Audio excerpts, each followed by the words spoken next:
Okay, so this is the suction pipe. Okay, from pump we have a delivery pipe, that we know. Okay, so this well is provided for a suction pit. Okay, to suck the water we need a some well here. To provide that we are having these sumps. Okay, and also there is a fluctuation. That means sometimes more sewage will come. During that time, what you have to do? We have to collect in a place safely. Otherwise, sometimes water will come. So during the time also we are doing pumping. So that fluctuations will be taken by this volume provided here.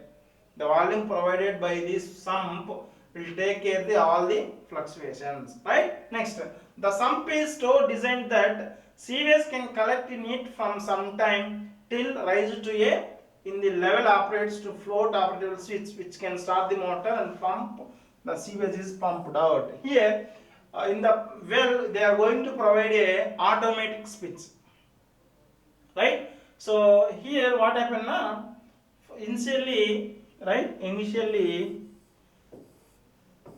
suppose we are having a switch here, right? What is that? Floatable switch, right? Operated switch. Okay, so once initially the water is here, right? The suction pipe is like this. Initially the sewage is like this. Sewage is coming continuously. It is rising like this, rising like this, rising like this. Once it is touched the switch, no, floating switch.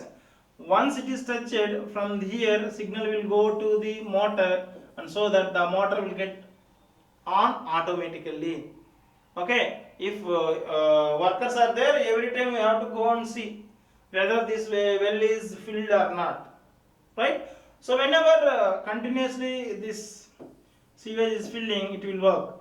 Okay, after some time what happen now, this level will get decreased and it will come below this point, then automatically pump will get shut off. Okay, it will get off. When it is rises, automatically it will get on. Okay, so that type of procedure we are going to follow here. Okay, now again see this point, the sump is so designed that the sewage collect in it for some time. We are going to wait for collection and till the rise in the level operates a float operated switch which starts the motor and the pump. The sewage is pumped out. Once it is coming to this level, automatically it starts the pump and motor. Next, the designed level of sewage in a sump usually kept above the pump level, which avoids the necessity of priming of the pump. Always it is provided the some up to level here. Okay, if it is a reciprocating pump, centrifugal pump, so we need to avoid the pump priming every time. Okay, that's why it is kept above this level. Okay, next is pump room or dry well. Okay, so till now we saw wet well where we are collecting the water, but in case of dry well there won't be any water, but to keep pumps we have a well like structure that is called pump room or dry well. The pump room or dry well pumps are installed right in this room. We are going to install the pumps. Okay, the end of the suction pipe of each pump is placed in the suction pit or wet well. Okay, the end of suction pipe will come from the, this is the wet well, from this. Okay, suction pipe will come. Okay, we are going to keep in another room where this end is connected to a pump as well as the motor. The size of the pump room or dry well should be adequate for the number of pumps. How many number of pumps you are going to plant, that many pumps it will be accommodate. Okay, so next, the provision should be also made for future requirements so that additional larger pumps can be installed. The motor room is situated above the pumping room. Okay, so first of all, that pumping room should be have adequate space so that how many number of pumps you are going to install, it has to give the space. And also if you are going for future expansion also you need some space now, so for that also you need to give the provision, right? Next, pumps. Next, okay, only centrifugal pumps including submersible pumps. submersible pumps means the pumps which are inside the sewage. In the wet well we are going to keep in the submergence, and pneumatic ejectors also used at the sewage pumping stations. Moreover, the pneumatic ejectors are used only in the small installations. Pneumatic means it is a air pressure pumps. Okay, it is going for small installations, but centrifugal are impracticable, right? Next, as such, most of the sewage pumping stations centrifugal pumps including submersible pumps are used. Submersible means we are going to keep in the water. The selection of the pumps is based on many considerations such as type of pump, okay, the size of pump, the number of pumps, and the capacity of flow. So based on all these things, how much, what is the head, at what height we are going to pump the water, okay, so that also should be keep in mind, so that based on all these things we are going to design the pumps. Okay, so here we can see the pumps. Okay, this is the suction one, this is the delivery pipe. Okay, next, suction pipe. The suction pipes are intakes, maybe made up of cast iron and steel asbestos cement pipes. The velocity of flow should not be less than 0.75 meter per second, right? So to prevent deposition of solids, in order to prevent the flow separation, bell mouth should be provided. Bell is meant by bell mouth, so the end will be kept like this, so that no things will get choking the pipes. Okay, next, rising mains. It is the other side of the pump, that is called what we can say,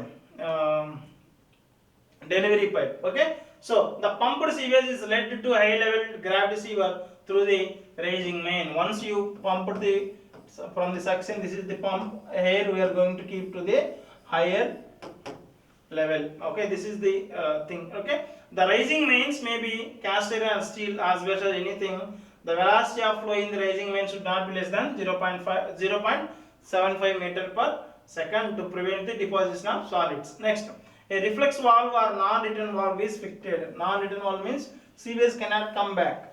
Okay, only one side, one way flow will be there. Okay, for that we are going to fix the reflex or non-return valve. Okay, so it is fitted on the rising main just next to the pump to prevent the black flow through the pump when the pump is stopped. When pump is stopped, again sewage will come back. Okay, we should not be happen like that. Okay, so further, sluice valve or gate valve are provided at the appropriate point along the inlet or low level sewer, suction pipe and rising main to close the flow of sewage during the maintenance as well as inspection and repair. We can provide a gate valve here, another gate valve is here at a appropriate location, so that we can control the flow in the pipes during the repairs. Okay, next, emergency exit pipe. Okay, we already told that in case of emergency break, pump was breakdown, so we can't able to lift the sewage, so that we have to provide some emergency way. Okay, instead of coming to the near to the pump, we have another bypass like this that has to provide it. Okay, it is advisable to provide an emergency exit pipe connecting the sump as well as wet well with a natural stream or river or storm drain, so that the sump overflows due to any reason, the excess sewage will be discharged to the exit pipe. Okay, from the sump we are going to provide a exit pipe like this. Okay, in case of any emergency or any overflow, it will be disposed into the nearby river safely. Okay, it is safety measure during any case of emergency. Okay, now flow recorders. Flow recorders are installed in the pumping station to know the sewage quantity which is pumped, what is the amount of sewage collected and what is the amount of sewage pumped out. Okay, so these may be in the form of rectangular weir or standing wave flume or triangular weir or venturi meter.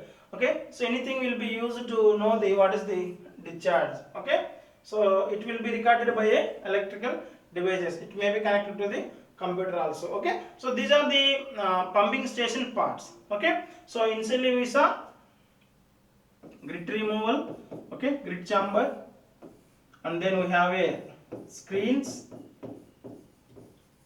After screen, it will collect in a sump or wet well.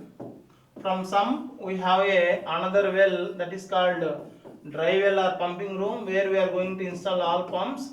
Then we have a delivery pipe. So from here we have some emergency exit. So this is overflow exit. In case of any breakdown, this will go and join with the river. So what are the parts of pumping station we saw? First we have a grit chamber where all grit will be settled here. Next we have the screen. Okay, after getting screen, it will go and enter into the sump or wet well where the water sewage will collected, and it is acts as a suction for the suction facility for pump.